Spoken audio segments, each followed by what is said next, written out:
This video will cover how to use the new Google Forms application. In Google Drive, you'll come to New, More, and Google Forms.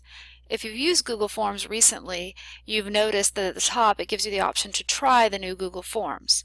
You can go back and forth between the two different types of forms to see which one you prefer. The traditional Google Forms is a little more text heavy in terms of directions, and the new Google Forms has more icons and is a little simpler in visual appeal.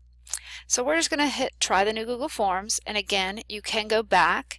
If you ever want to go back and use the old ones, that's what this little running man is in the corner. So if the first time you go to Google Forms, you can take the tour. We're going to skip that at the moment and actually jump right in. Up at the top, you have your color palette, so if you don't want your form to be purple, you can change the color palette. The new Google Forms does not have all of the themes and options that the former or more traditional Google Forms has. The next button is the preview, so you can always use that to look at what your Google Form would look like for your users. And the settings button gives you options. So if you're at Lexington Richland 5, you can choose who can respond, whether it's anyone. If you want to send something to parents or people outside the school district, you would want to have anyone on. If you're going to send it only to faculty or students, you can say people in Lexington Richland School District 5, or whatever your school district is would have a similar thing if you are a Google Apps for Education district. You can also decide if you want to collect their username when they log in, and whether you want them to only submit one response. At the bottom, once a student or a teacher finishes the survey, at the bottom this tells you what their options would be, whether they can submit another response, whether they can edit it, see the answers and responses, so that if you were doing some sort of survey that after the people put in their Google form, they could see what everyone else has done. And you have progress bar and other options. You can also consider shuffling the question order. But we'll hit save here. When you're ready to send your survey or form, this is where you're going to do it as well. And then of course you always have more options over here. So in terms of questions, you'll see the new Google Forms, the questions and responses are in one single document. In the traditional Google Forms, your questions or the form itself is one file, and the responses is a separate spreadsheet file. So that's a significant difference between the two tools. So we're going to go ahead and title our form Sample Google Form. You'll notice here that it changed the name of the file. You can edit the name of your form at the top. This is what your users will see, and have a different form name for you as the creator, but normally they would be the same. Here you can have your form description, so whatever you would want to say, please complete the form, etc., etc. Then you come down to your first question. For the purpose of this sample, we'll just put last name, and over here on the right hand side you can decide what type of question you want it to be. This would be a short answer question, and the user would be able to fill in their answer. Down here, if you want this to be a required question that the user of the form cannot move on without answering it, we would want to change that to required. You do have a few additional options here in terms of hint text and data validation, which most people wouldn't use. So we've done our first question. We go over here to add an additional question, and let's do first name. I personally prefer collecting last name and first name separately. It allows me to do some different sorting options on my form. This would also be a short answer question, and I'm going to also make it required. This option here is to duplicate a question, and we'll see that in just a minute.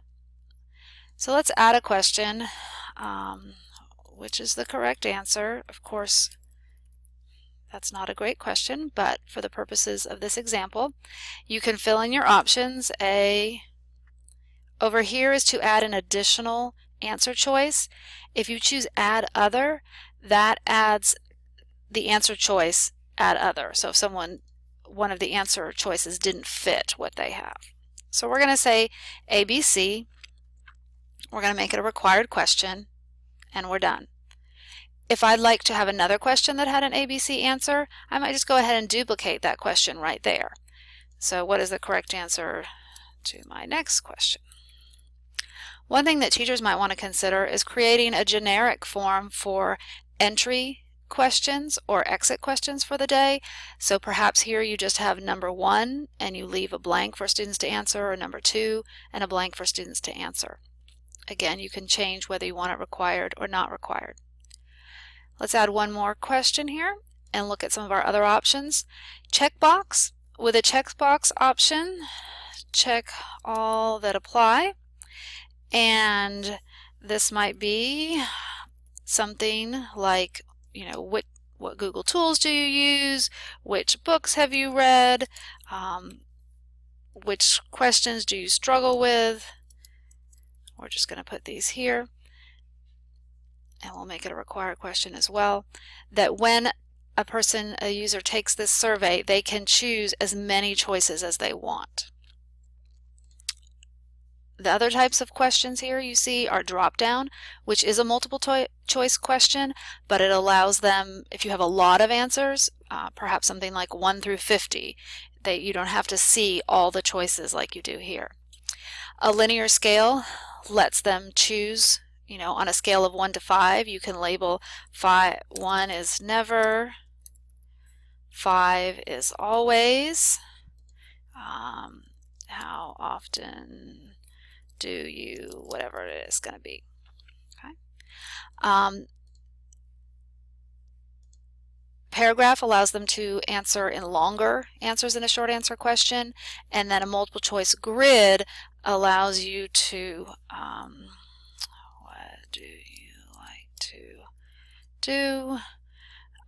Row 1 could be always, sometimes, never, and column 1 is rowing, reading, walking, swimming. Right. And we can make that a required question as well. If we do this, you'll notice the difference is require 1 response per row.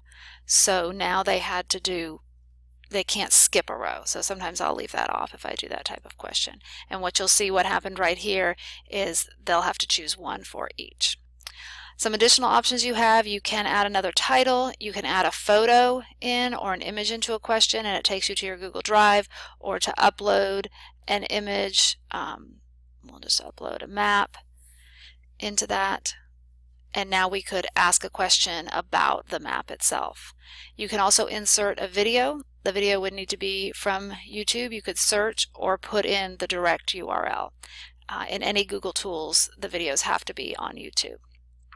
This allows you to add a section if you want to have different pages for your form. So the first page could collect just personal information, name or grade, or if it was a parent name, student name, that kind of information, and then you could go on to another page that was separated. So when the user uses the Google form, they would see them separately. So let's go ahead and preview our form. We'll see we have a sample Google form, last name, first name, correct answer. This means it's a required question. You see that question is not required.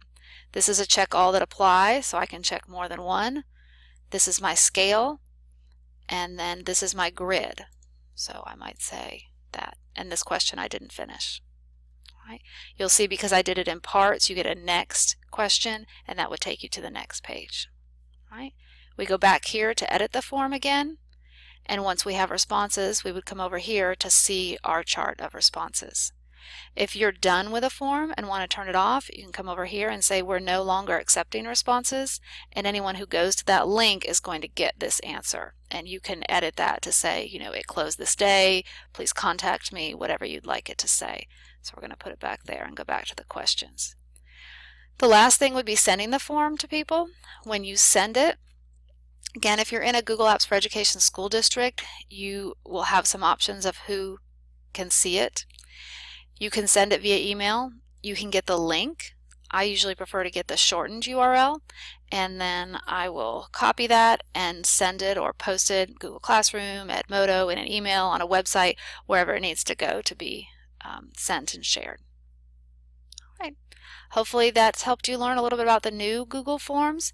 But again, if you decide this format isn't for you, you can go back to the old Google Forms with the little running man.